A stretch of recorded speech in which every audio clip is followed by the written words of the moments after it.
Hi, I'm Sydney. And I'm Jalen. Welcome to Connected Cultures. This week we'll be looking into Syria. This episode, we will be looking into news, history, and food. But first, I got the chance to interview Ahmad Al-Hamsi, an App State alumni. All right, so hi, how are you doing?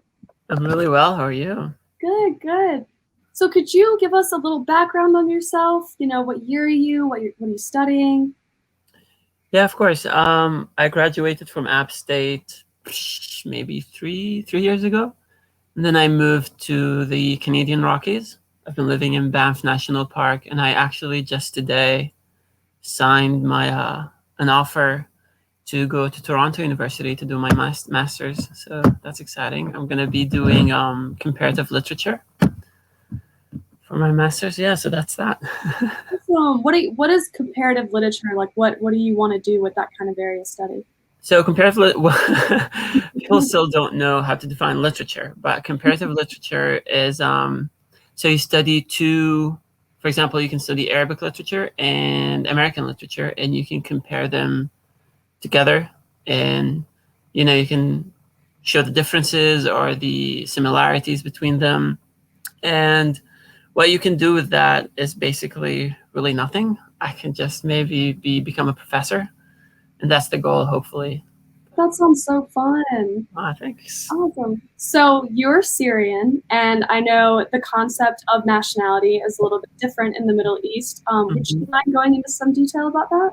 Yeah, of course. So in the Middle East, you are basically what your father is. You can choose to become your mother's nationality, but typically you are what your father is. So, for example, my cousins, their father is Syrian, their mom is Russian, and they're born in the Emirates, but they're considered Syrian because their dad is Syrian. And so if they remain Syrian and they also have kids, their kids will also be Syrian. And so basically you carry the nationality of your father, not the country where you're born. And I remember when I came to the States, it was very confusing for people to explain to them that I'm not from the Emirates, even though I was born there and lived most of my life there.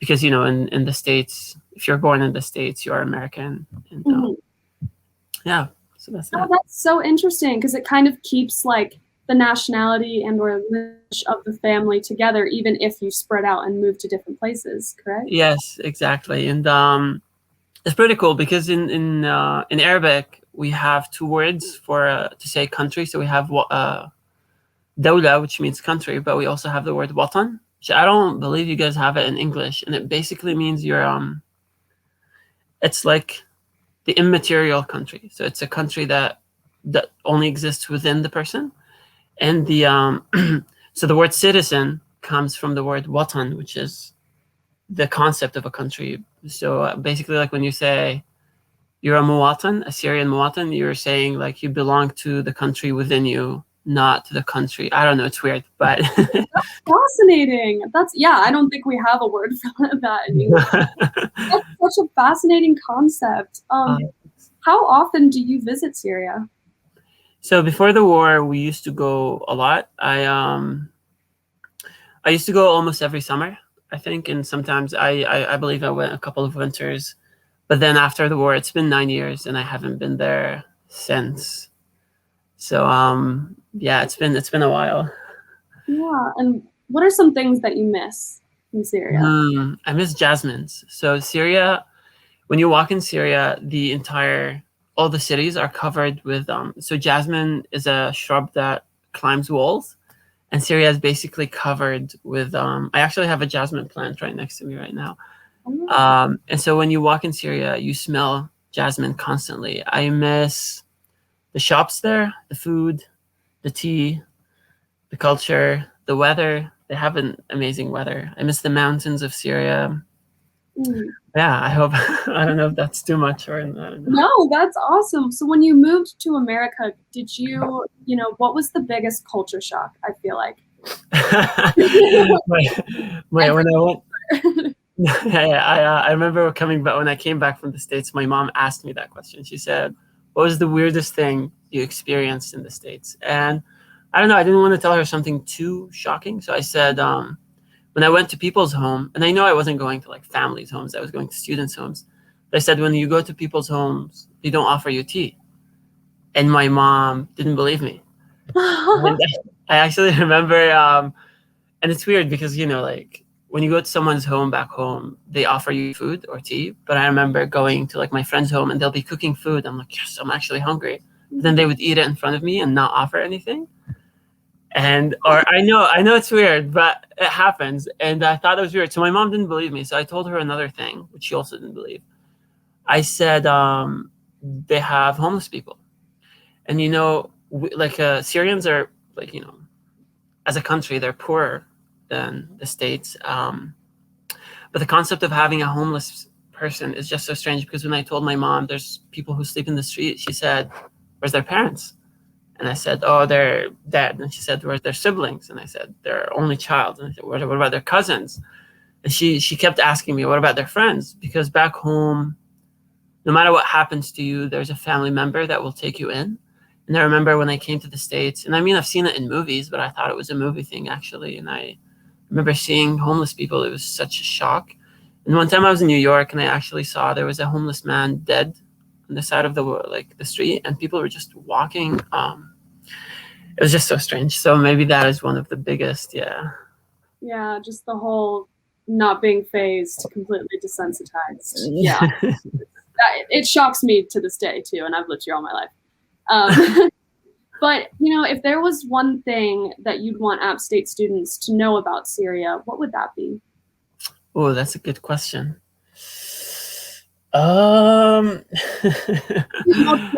Because as you said, Syria is not simple. It is. No, it is not. I think I would say, and this, of course, sometimes when you give an example of a Middle Eastern country, it can apply to other countries. And I would say, don't look at what is happening in the Middle East simply. Most people in the States would see wars in the Middle East and think, oh, it's them. And, it's wars there, and they're doing what they're doing because they're just violent people. But what most people don't understand is that most of what is happening in the Middle East, and I would say Africa as well, is a direct aftermath to what happened in the early 1900s, where, after the Western invasions, I mean, Syria was under French colonization for maybe 20 years. And you have the British in Palestine and Jordan, and you have the Portuguese in the Emirates. And so after they left, they didn't leave things well. And so everything, I would say, almost everything that is happening in the Middle East right now is an aftermath of what happened back then. And I would maybe say to people in App State to maybe study the history of what happened back then to understand the current situation. Beautifully spoken. I love that. Thank you so unbelievably much for taking time of your day to speak with us. You have a great mind. You're beautifully well spoken. And thank you. You too. Thank you. Awesome. Wow, what an insightful interview. Big thanks to you, Ahmad, for sharing your experiences with us. Now let's learn about popular Syrian cooking with me. Thanks. Residents of Syria have important history and traditions, but also enjoy their food and cuisine, which are also very important culturally. Many Syrian cuisines are a diffusion of the cultures of civilizations that settled in Syria during and after the Islamic era. Syrian cuisine includes many dishes such as shawarma, hummus, fattoush, shanklish, and baklava. In addition, Syrian serves selections of appetizers known as meze before the main course, and it is always eaten together with Arabic flatbread. Alongside the appetizers, za'atar, minced beef, and cheese manakish are served as hors d'oeuvres. Among some of the most popular Syrian main dishes would be dolma, which is made of marinated mincemeat mixed with rice, chopped greens, and includes salt and pepper that is tightly rolled in pickled grape leaves before adding chicken stock and lemon juice over the top in order to enhance the flavor. Alongside the popular main dishes in Syria, there's a popular main dessert known as baklava. This dish is made up of nuts, sugar syrup, and phyllo dough. This dish in Syria also includes adding a dash of lime juice to the sugar syrup. Also, fun fact, baklava is a dish that can stay fresh for up to 1 week if stored at room temperature in an airtight container. Another popular main dish in Syria would be kibbeh, which is a croquette that is made from a bulgur meat shell filled with minced meat and nuts. This dish is usually made with the meat of lamb and is usually served in dozens of fillings and shapes and sauces. Overall, Syria has a lot to offer with not only its traditions and history, but also its incredibly delicious cuisines, dishes, and delicacies that offer rich taste and culture. Well, now I am definitely hungry. Now let's take a look at the history of Syria as well as how they have been handling the pandemic. Although recognized today by the American general public as a small country strained by ethnic and political conflicts, the state of Syria cannot be discussed without acknowledging the incredible location that made Syria a fountainhead of agriculture for the rest of the world. With Turkey to the north, Iraq to the east, Jordan to the south, and Lebanon to the southwest, Syria sits in the cradle of civilization that we recognize as the Fertile Crescent. The Fertile Crescent is a region that was home to the earliest human civilizations. This is located in the Middle East and is the birthplace of agriculture, the use of irrigation, and other technological innovations. Historically, this region has contained fertile soil, fresh water, and brackish wetlands, which have produced an abundance of wild edible plants. The Fertile Crescent area covers southern Iraq, Syria, Lebanon, Jordan, Palestine, Israel, Egypt, and parts of Turkey and Iran. The historically fruitful geographic location of Syria inevitably developed in a global system that depends on interconnectivity. Interstate relations have contributed to the commodification and control of resources that were once a commons for the people. Environmental aggravations, water cutoffs, and unilateral state sanctions have depleted the country's resources and isolated the civilians into desperate situations. In an attempt to gain the favor of his rural constituents, former President al-Assad implemented policies to increase agricultural production. The land redistribution and irrigation projects, quota systems, and subsidies for diesel fuel that took place proved unsustainable. Communities determined to create profit were encouraged by the regime to focus their energy and land on a molecule of wheat, further depleting the region of nutrients and diversity. Despite effectively encouraging Syria into switching into a net importer of wheat to a net exporter in the mid-1990s, Assad's intensified economic liberalization contributed to a decline in agriculture output in the mid-2000s. In the winter between 2006 and 2007, Syria and the Greater Fertile Crescent experienced a 3-year drought that broke instrumental records. Since 2/3 of the cultivated land in Syria was rain-fed, the farmers depended on a year-to-year rainfall. The farms within the remaining third, whom relied on groundwater and irrigation, contributed to an inevitable over-extraction of the groundwater that served as many's sole water source. 1.5 million people that belonged to the rural farming areas migrated towards urban centers as a consequence of the monumental event. The farmers that endured the drought faced around 80% loss in livestock during those 3 years. Between 2007 and 2008, Syrian food prices reached unprecedented levels as wheat, rice, and feed prices more than doubled. Although better rainfall occurred in the years 2009-2010, Syria's wheat production sank as farms faced a new strain of yellow rust, a fungal disease that thrived in the northeastern bread wheat. Exacerbated by years of environmental hazards, by 2010, the most fertile northeastern section of Syria faced 30 to 50% reduction in productivity. By 2019, Syria was recognized by the UN's Food and Agriculture Organization as one of the 10 countries hardest hit by acute food insecurity, as 6.5 million Syrians were considered food insecure. Such incredible loss in food production seemed unimportant on the global stage as many nations focused their descent on the al-Assad political leadership by continuing to enact unilateral sanctions. Since as early as 2004, the export of U.S. goods other than food or medicine to Syria has been prohibited. By August 2011, an executive order banned trade in services and in Syrian oil. While most trade restrictions began amidst the civil war in 2011, as of 2016 and 2017, Western nations began to lean into the economic pressures as an attempt to force al-Assad out of power while separating themselves from the armed opposition to the Syrian government. While EU sanctions target specific entities and persons, the US sanctions are characterized as more restrictive, blanketing, and threatening to investors. As a result, the bureaucratic process for obtaining licenses has been made time-consuming, confusing, and costly for humanitarians and traders. In the midst of a global pandemic, the Syrian government is prevented from easily accessing personal protective equipment, technical support for their health authorities, or even reliable internet coverage, as any of these crucial tools might come from a company designated under the sanctions. The U.S.'s characteristically broad sanctions restrict the provisions of funds, goods, services, and even charitable donations to the Syrian government, while the Syrian health and education ministries attempt to respond to the COVID-19 crisis. Syria has been a country strained by conflict. Citizens are forced into desperate situations from lack of clean water and scarcity of basic food commodities. There are a lot of factors contributing to the insecurity within Syria, but there are still many groups working to cultivate the land and revitalize their crops. Back in October of 2019, Turkey took control of the Aluk water station during the Turkish offense on northeast Syria.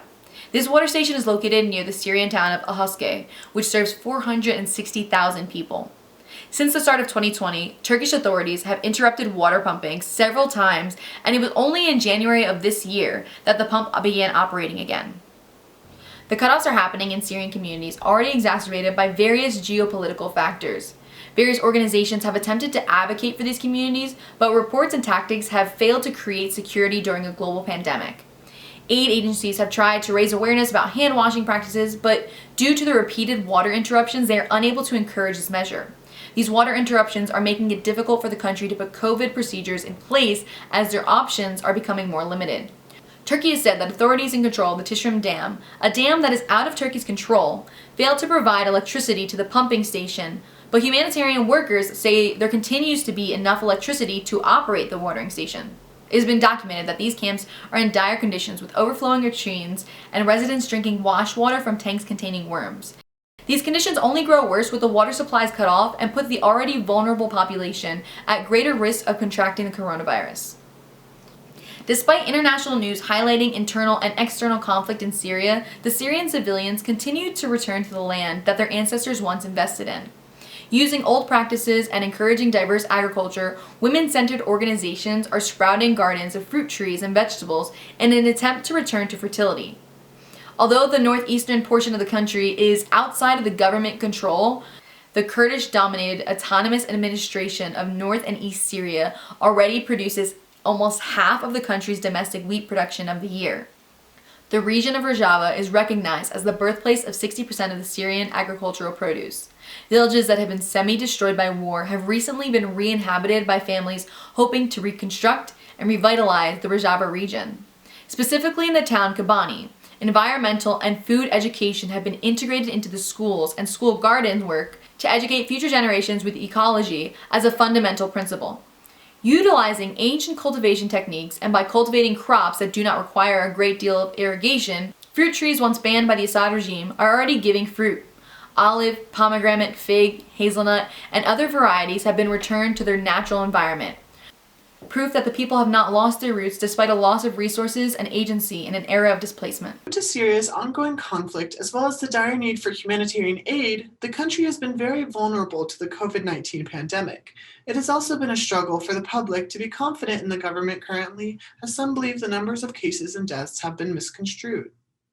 According to the World Health Organization and the Ministry of Health, the number of reported COVID-19 cases is around 15,000, including about 1,000 COVID-related deaths as of March 3rd. As of February 20th, the Ministry of Health reported around 98,000 tests administered in cities Damascus, Aleppo, and Latakia. Also, healthcare workers, the elderly, and people with pre-existing conditions have been classified as high-risk groups and will be prioritized for vaccination. Meanwhile, in northwest Syria, with areas held by NSAGs or non-state armed groups, around 21,000 cases have been reported with a total of 408 COVID-associated deaths. The percentage of cases and deaths is a lot lower compared to a peak that they had in December. Because of Syria's ongoing civil war, around 13.4 million people in Syria were in need of some form of humanitarian assistance as of January 2021. This past year has been detrimental to Syria's economy as their currency drops, food prices continue to rise, and the COVID-19 outbreak persists as there are limited treatment centers, lack of civilian transportation, and limited accessibility to healthcare. Around 2.7 million citizens remain displaced in northwest Syria. However, through COVAX, or COVID-19 Vaccines Global Access Facility, they secured vaccines for 20% of Syria's population. This equates to around 855,000 people, which will separate into 130,000 for healthcare workers, 320,000 for people over 60, and 400,000 people under 60 with pre-existing health conditions. It is believed that more vaccines will be secured for Syria, and a proper plan for distributing the vaccines will be made. Thank you for watching. Join us April 1st at 10 a.m. to learn about Tunisia. See you next week.